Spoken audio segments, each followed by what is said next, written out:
Cruz is smashing bombs in the home run derby. Paul Skeens is starting the All-Star game. And you know what? By this weekend, it's all just going to be the same stuff again. That's got to change. Not just in Pittsburgh. Good morning to you.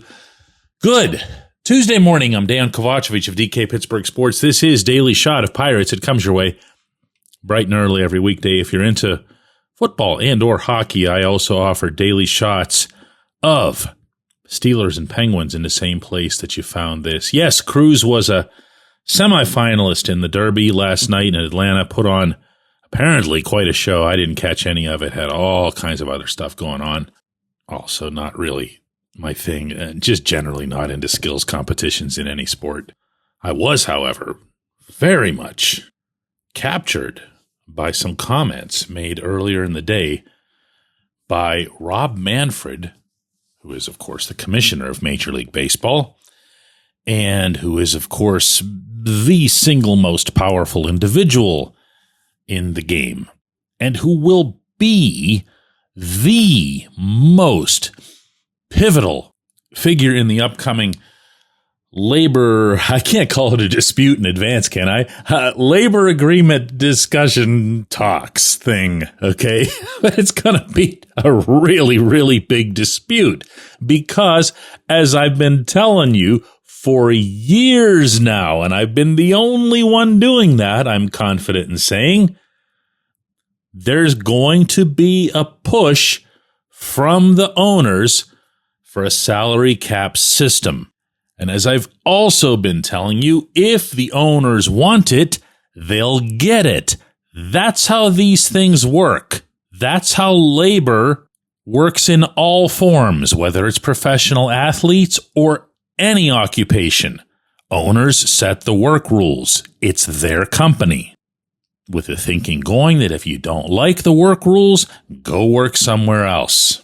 Now, Manfred has thrown clues to this effect, but Manfred, in falling very much in line with his own edicts, as I've heard, to all 30 owners of the various franchises, did not use the term salary cap. I've been told, and I don't think it was in a joking way, that they're literally not allowed to speak it. But it's getting out there, and as I've been sharing with you of late, it ain't just me anymore. And by the way, a lot of those reporters who don't cover teams, they just kind of cover leagues and agents who were openly making fun of what I was saying as recently as a year or so ago, suddenly don't do that anymore. Well, anyway, so yesterday, Manfred is on ESPN as part of Pat McAfee's show. McAfee, if you don't know, originally hails from Plum. His yins are pretty much to the bone. I mean, just listen to him talk if you've ever heard his show. And having Manfred as a guest, he asked specifically about the Pirates, to which Manfred replied, and I'm going to read his whole response here verbatim, beginning to end. Quote, "The fact of the matter is, Pittsburgh is a great sports town. It is a great sports town. There are tons and tons of really passionate Pirates fans who remember when the Pirates were a great, great team year in, year out. And they just want to look at the system and say, we've got a fair chance to win when you're sitting around in February looking at spring training and wondering what the year is going to be like. We need to deal with that issue." End quote. I can call a lot from that quote. More than maybe I should, but I'm going to do it anyway. First thing, I have told you guys again and again and again and again, the Pirates cannot be moved. That's because I hear it from the inside. When you hear the commissioner of the game say something like that, you have a window into the inside. And what I hear from them, they know they need Pittsburgh. They know Pittsburgh is a sleeping giant in this industry. They didn't just teleport themselves to Mars from 2013 to 2015 when PNC Park exploded like no other stadium in sports. They know what's here. They know why people here are angry. They know why some are apathetic. But even that's latent. The Pirates won 6 games in a row a couple of weeks ago, and everybody here was going bonkers. That's who we are. It's sad, it's sorry, but it's also the case. There's 144 years of multi-generational history of baseball in this city. The story of baseball cannot be told without Pittsburgh, without the Pirates, without the Crawfords, without the Grays, without Wagner, Gibson, Kiner, Stargell, Clemente. So take that in its own little subsection here, please. And then from there, what do you think Manfred's talking about when he says, and they just want to look at the system, meaning Pirates fans, and say they've got a fair chance to win? What's he talking about? What do you think he's saying here? He says at the end, we need to deal with that issue. He took a question he could have answered a bazillion different ways. He found a way to spin it in some form without saying it into the salary cap. So I will reiterate for you what I said last week. The New York Times did a front page piece about baseball heading toward a salary cap. It included quotes from Manfred, although he didn't use the term. Do you really think he'd be talking like this if he didn't have the owner's support on this? When we come back, J1Q. If you're looking for a great dining experience, look no further than North Shore Tavern. Located directly across Federal Street from PNC Park, next door to Mike's Beer Bar, North Shore Tavern is Pittsburgh's home for steak on a stone. Enjoy your steak finished on a hot lava stone in front of you, where you ensure each piece is cooked to exactly your liking. Or try their rotating selection of entrees, hot sandwiches, salads, and burgers, all while enjoying the ambiance dedicated to the great players and history of the Pittsburgh Pirates all around you. Come see why everyone's talking about North Shore Tavern and steak on a stone.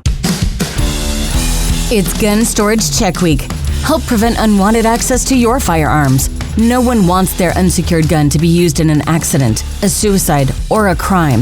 Use lockboxes, safes, and locks to secure your firearms. Learn more at gunstoragechek.org. That's gunstoragechek.org. Brought to you by NSSF, the Firearm Industry Trade Association.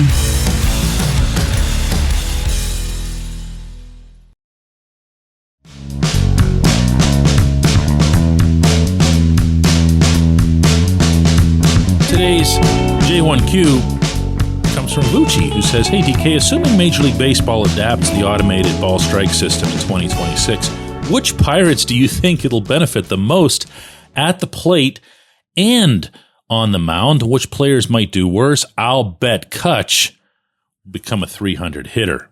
Well, this subject's come up quite a bit around All-Star Weekend as well. It'll be another topic tonight in the All-Star game itself, which is supposed to have the ABS system in play. It doesn't mean it'll get used. I'm sure players will be encouraged to use it, but it doesn't mean that they have to.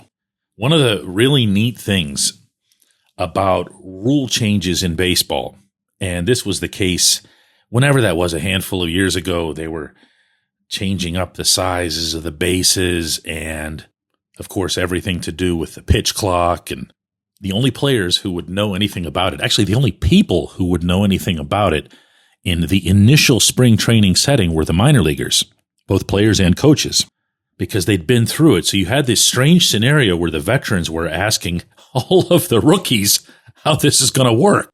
Similarly, I feel more comfortable deferring to people who have covered it, who have seen a lot of it.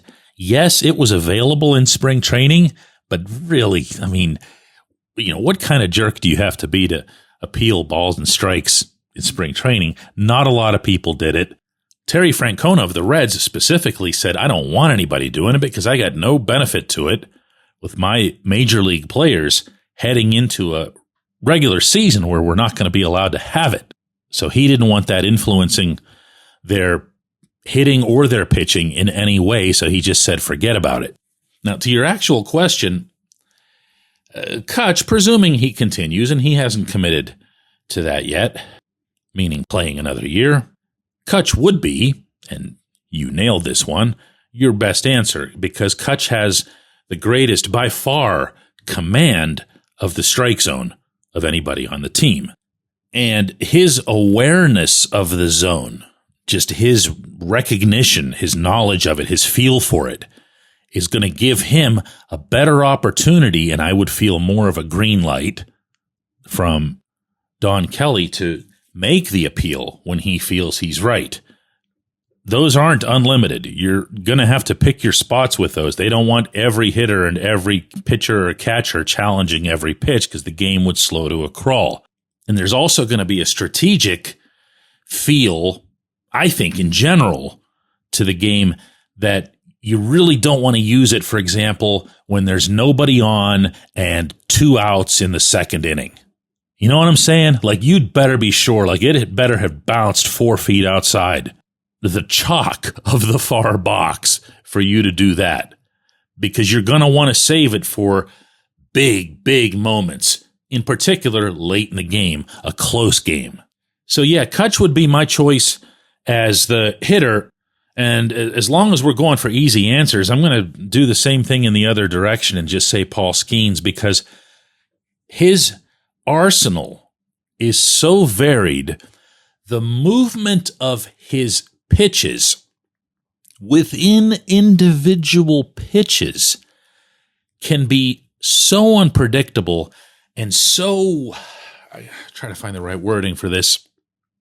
When he releases 2 different pitches, they can come at the hitter about 50 to 60% of the way in the exact same line. And it's not until they get to a certain part of that path that they split ways. Well, that has an effect on the umpire too. And if the umpire gets fooled by it, well, let me rephrase that. If the hitter can get fooled by it, so can the ump. So the ump has a better chance of missing, I think, ball and strike calls for someone like Skeens than he would for someone with a more limited arsenal, which is pretty much the entirety of the planet. I appreciate the question. I appreciate everybody listening to Daily Shot of Pirates. We'll be back with another one of these tomorrow.